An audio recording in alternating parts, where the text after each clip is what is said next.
Imagine you're at the beach. You've got sunscreen, a towel from a brand that cost more than your first car, probably a floaty shaped like a flamingo because you're an adult with disposable income and zero shame. The water is clear, the temperature is perfect, and the only genuine danger is mild sunburn and the existential embarrassment of trying to look graceful while being knocked over by a wave in front of strangers. Now imagine standing at the edge of that same water 70,000 years ago. No floaty, no sunscreen, no lifeguard sitting in an elevated chair pretending to look alert, no understanding of currents, tides, or undertow. No idea what is living in the water beneath you, no rope to grab if things go wrong. No concept of swimming lessons, technique, or form. Just you, the water, and the deeply animal certainty that whatever is under the surface has been there longer than you have and has significantly more practice. And yet, ancient humans swam. They crossed rivers, navigated coastlines, dived for food, and in one of the most staggering feats of prehistoric logistics ever attempted, managed to cross open stretches of ocean that should have been, by any reasonable assessment, completely impossible. The story of how ancient humans dealt with water isn't a simple one. It involves fear, necessity, extraordinary cognitive leaps, and at least one journey across open ocean that modern researchers still haven't fully explained. Let's get into it. Before we can talk about how ancient humans dealt with water, we have to address the single most important and least appreciated fact about humans and swimming. We are, biologically speaking, surprisingly good at it. I know. That doesn't match the experience of watching a group of adult men at a public pool. But hear me out. Most land mammals swim instinctively and competently when forced to. Dogs paddle. Horses swim. Even cats, despite their theatrical objections, can swim when sufficiently motivated. But humans have a set of aquatic adaptations that go considerably beyond basic paddling, and that have been quietly baffling evolutionary biologists for decades. We have a diving reflex. When a human face is submerged in cold water, the heart rate drops automatically, blood flow redirects to the vital organs, and the spleen contracts to release additional oxygen-carrying red blood cells into circulation. This happens involuntarily without training or effort. You don't decide to do it. Your body just does it. Infants demonstrate this reflex almost from birth, which is why very young babies can be safely submerged in water and will instinctively hold their breath and make swimming motions without anyone having taught them anything. This is not a feature that evolution builds into a species that has no business being near water. We also have the ability to voluntarily control our breathing in a way that most mammals cannot. Other primates cannot do this. You cannot teach a chimpanzee to breathe in a controlled rhythmic pattern while moving through water. Humans do this automatically when swimming. And this capacity for voluntary breath control is one of the things that makes human language possible as well. Because speech requires the same kind of conscious respiratory management. Some researchers, most notably the British author and scholar Elaine Morgan, have argued that this and a cluster of other human physical oddities, our relative hairlessness, the layer of subcutaneous fat we carry, the way our nostrils point downward rather than forward like other primates suggest that our ancient ancestors spent a significant period of evolutionary time in close and regular association with water. This is sometimes called the aquatic ape hypothesis, and mainstream paleoanthropology treats it with the kind of cautious skepticism you'd expect, but the physical facts it points to remain interesting regardless of their ultimate explanation. The point is that ancient humans approaching water were not starting from zero. They were starting from a biological platform that was, whether by design or accident, reasonably well prepared for aquatic environments. The most concrete physical evidence that ancient humans regularly submerged themselves in water comes from their skulls, specifically from a condition called external auditory exostosis, which is the technical term for bony growths that develop inside the ear canal in response to repeated exposure to cold water.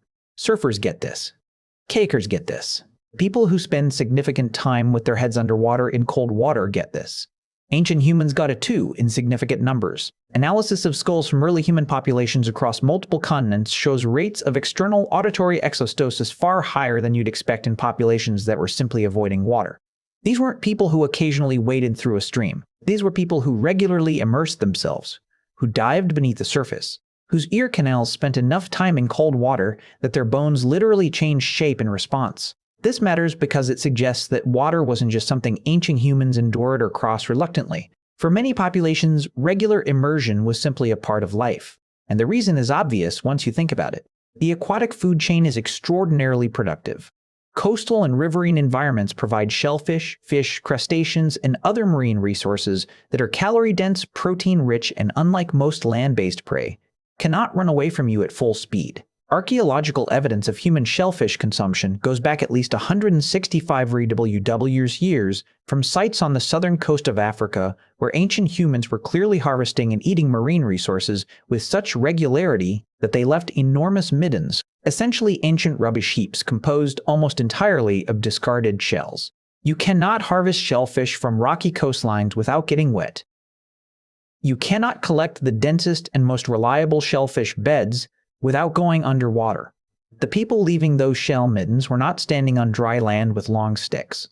They were wading, diving, and collecting by hand in cold water because that is simply what the food required. Fishing evidence is similarly ancient and widespread. Hooks carved from shell and bone dating back roughly 23,000 years have been found in East Timor.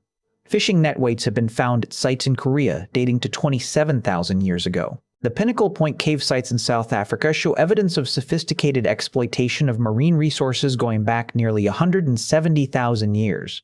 These people knew the water intimately and worked it consistently. But all of that, the diving reflex, the swimmer's ear, the coastal foraging, is preparation for the genuinely mind-bending part of this story.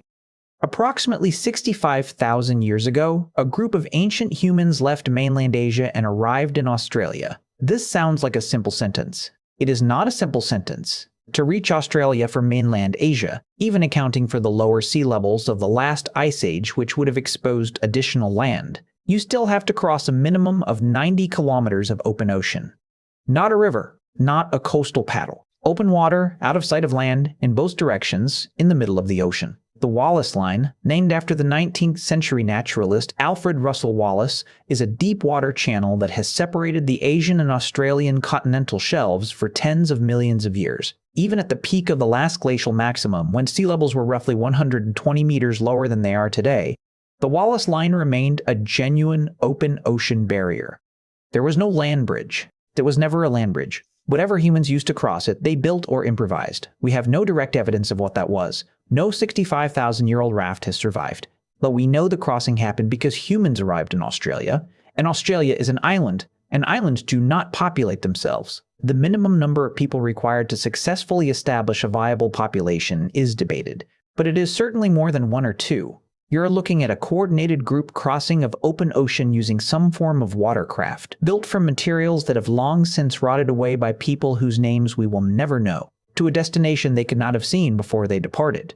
Think about what that required. It required the cognitive ability to construct a plan, build a vessel, navigate by stars or currents or the flight patterns of birds, maintain collective nerve across 90 kilometers of open water, and arrive with enough surviving members to establish a population that would spread across an entire continent. These were not people who were afraid of water. These were people who trusted water enough to bet their entire future on it. For most inland populations, the relationship with water was less epic and considerably more practical. Rivers and lakes were simultaneously the most valuable features of any landscape and among the most dangerous. Valuable because they provided fresh water, food, predictable animal crossings, fertile soils for foraging, and convenient travel routes. Dangerous because currents are unpredictable, flash floods can arrive without warning, the water conceals what's living in it, and cold water hypothermia can incapacitate a person in minutes. Ancient humans navigated this relationship with the same general approach. They applied to most survival challenges: careful observation, gradual experimentation, accumulated generational knowledge, and a healthy respect for what could kill them. River crossings required assessment, not blind confidence. Where is the water shallow? Where are the banks low enough to exit quickly? What time of year is crossing safe, and when is it suicidal? An ancient human who had watched a particular river for years knew its personality the way you know a difficult colleague. They understood its seasonal moods, its quiet stretches, and its violent ones, and they planned accordingly. Groups crossing rivers almost certainly developed techniques that modern survival training would recognize. Crossing in formations that provide mutual support against currents, using poles or branches for stability. Crossing at angles rather than straight across to reduce resistance. Choosing dawn crossings when glacial-fed rivers were at their lowest, before daytime warming added meltwater to the flow. The people who didn't develop these practices drowned. The people who did survived and taught their children. This is the blunt educational philosophy of the Paleolithic, and it produced, over sufficient generations, extraordinarily competent water readers. There is a detail that doesn't often make it into the standard accounts of ancient human water use, and it's worth pausing on. Children learn to swim. This seems obvious until you think about what it means. Teaching a child to swim in a river with no pool noodles, no shallow end, no certification-holding swimming instructor in a one-piece swimsuit, and no ability to call emergency services if something goes wrong requires a very particular kind of confident familiarity with water. Ancient children learned in the same way they learned everything else, by watching, by doing in progressively deeper water with adults present, by developing genuine skill before being trusted near serious currents. The adults who taught them had learned the same way from the adults who taught them. Swimming was not a recreational skill in ancient human communities. It was a survival competency, ranked alongside fire-making and plant identification in terms of its practical importance.